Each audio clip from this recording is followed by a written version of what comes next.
Welcome to the hottest movie review on the internet today, the A-List Review. I am your host, the Game Changer, Wes Troop, and it's time to go back to the theater. And this weekend, the phenomenon known as Barbenheimer has hit theaters, and this is part 2 for me of the weekend. You see I'm wearing the pink. That can only mean one thing. My review of the 2023 fantasy comedy, Barbie, coming up now.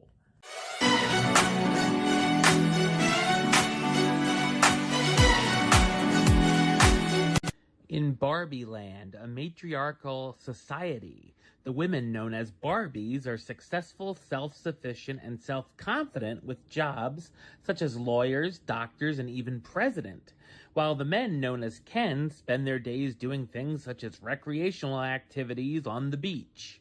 One day, the stereotypical Barbie we're following begins having questions about her own mortality. Her morning routine isn't as perfect as usual, and her feet have become flat.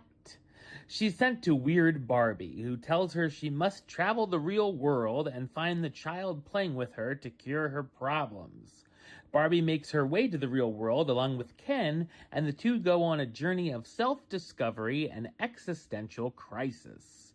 So what did I think of Barbie? I thought it's an entertaining and engaging fantasy comedy. It's directed by Greta Gerwig, best known for directing films such as Nights and Weekends, Lady Bird, and Little Women. She also co-wrote the film with her partner, Noah Baumbach. The film has a lot of good laughs, packing in the satire and a goofy sense of humor, and also isn't afraid to break the fourth wall.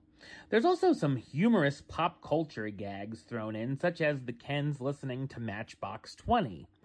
While it celebrates Barbie being a doll, showing girls that they can become anything in life, the film is also very self-aware and makes fun of Mattel at times and the history of the doll, showing some of the discontinued Barbies.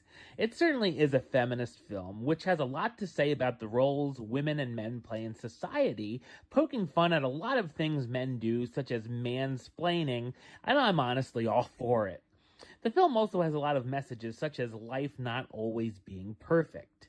When Barbie and Ken come to the real world, they see its opposite of the fantasy world they live in and take away different ideas from it. They also learn a number of lessons about themselves.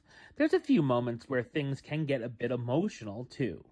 There's a subplot with the Mattel employees and its CEO trying to get Barbie back to her land before something bad happens that can be funny, but isn't exactly always needed. There's also some clever ideas with the music and a couple of fun musical numbers thrown in. Clocking in at almost 2 hours, the film probably could have been a little bit shorter, as there are a few lulls every now and then. Great work from the cast, starring Margot Robbie as Barbie, the stereotypical Barbie doll going through some life-altering problems that enters the real world for answers. The man, Ryan Gosling as Ken, the beach version of Ken who feels invisible and only has a good day when Barbie talks to him, who also discovers the role reversal in the real world. America Ferrera as Gloria, an employee of Mattel who helps Barbie on her adventure. Kate McKinnon as Weird Barbie, the wise Barbie who has been the victim of being overly played with by her owners. Michael Cera as Alan, Ken's best friend who fits in all of his clothes. And Will Ferrell as the CEO of Mattel. Issa Rae, Simu Lee, Alexandra Shipp, Emma Mackey, Rhea Perlman, and many more are featured as well. Barbie is a candy-colored, smart and funny comedy that's a lot deeper than it seems to be. Number-wise, I'm going to give it an 8 out of 10, which gives it the A-list rating of Do It, and a high Do It at that. Alright, well that's the show. I'll be back with another review very soon. But until then, don't forget to subscribe right here on YouTube. youtube.com/westside515. Like to join Facebook, facebook.com/WestTroopAlist. And of course, you can follow me on the Twitter, Instagram, and Letterboxd at WesAlist. Until next time, Troop out.